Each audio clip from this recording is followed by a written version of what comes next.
makes you fairly impervious to leg locks because you're hiding your feet. But there's all these different ways that we can utilize it, and using angles.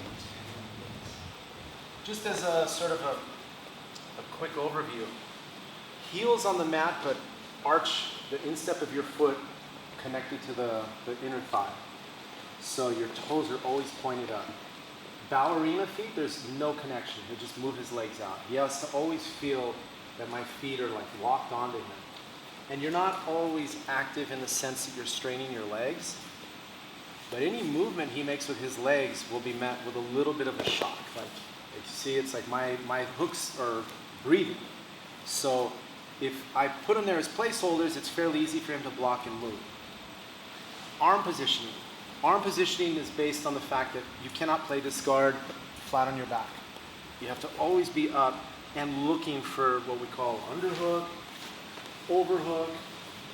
These are all the things we want, but it can be difficult from this position. And just like I talked about guard passing and closed guard and things, angles are always best. I never really want to approach my partner or stay in this configuration for very long. I tend to think of it more like I move my hip to the outside, and you see this makes it very easy for me to just lean in and shoot. And now I have an underhook. It gives me great control, makes it hard for him. Even if he starts to pass my guard, I can recover and get to my knees. Consequently, if he gets under, but I have this, I have an overhook.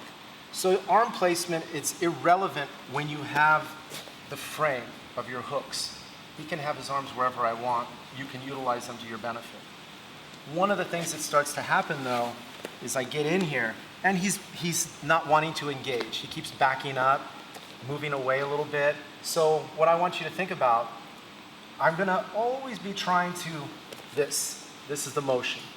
I fall on my side. I never fall backwards. It's like I'm engaging the hooks. All I want you to do, sir, is open your knees out a little bit, back away a little bit. Perfect, perfect. See here? And take your arm out. So sometimes this fight can be a bit much, and if my partner is not giving me upper body, I'm going to concentrate solely lower body. And what I mean by that is this arm, instead of underhook or overhook, I'm going to frame across his hip, and this arm is going to go under and hook his ankle. Kind of hard to see from where you guys are at, and I'll turn around, we'll demonstrate again. The idea here is I just want to pull some weight off his hip to make this leg kind of light. So I'll lift and scoop. And you see what that does. It drops his hip to the mat. But I need the frame, and it's always safe to extend your arm if it's on the hip or below. Never put it on the chest because you expose your arm, but here is fine. We're going to start by grounding the hip. All I'm doing from here is coming up for a reversal, a simple reversal. You come in at an angle, you can start like this, but yeah, see how he's backing up? It's a perfect response. So I'm gonna go here, dive, I'll hold this ankle right here, and then this hand now is gonna frame off his hip.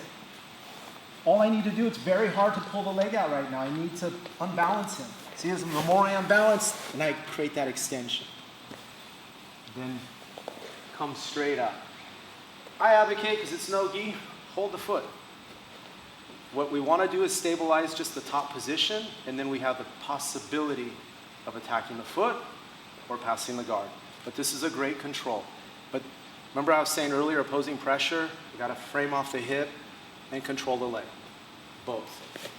Okay, once again,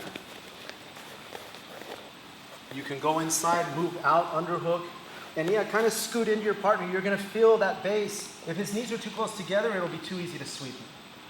So all I'm doing is my hand goes under, my arm goes under. And I'm not really pulling his foot until I start to engage my butterfly hook. Block the hip, hold the foot. Then I come up, and this is key. If I come up and I let go of the foot, he's in perfect, no, stay there. He's in perfect position for technical stand-up. Keep the weight here, lift your hip, pull the leg back. That's what he's gonna do. Anybody, when you sweep them, so when he does that, go ahead and do that again. This is how I keep him grounded. Very important when you come up for this sweep, you have to control this leg. Don't let it go. So, I'm doing this. I frame off his hip, hold the ankle, then engage the hook. I start lifting, and then I pull. Yeah, see? Right here. We're going to start with this first, okay? Any questions? It's a little bit of a different move, but it's been working, so I really like it. Let's go. 1, 2, 3.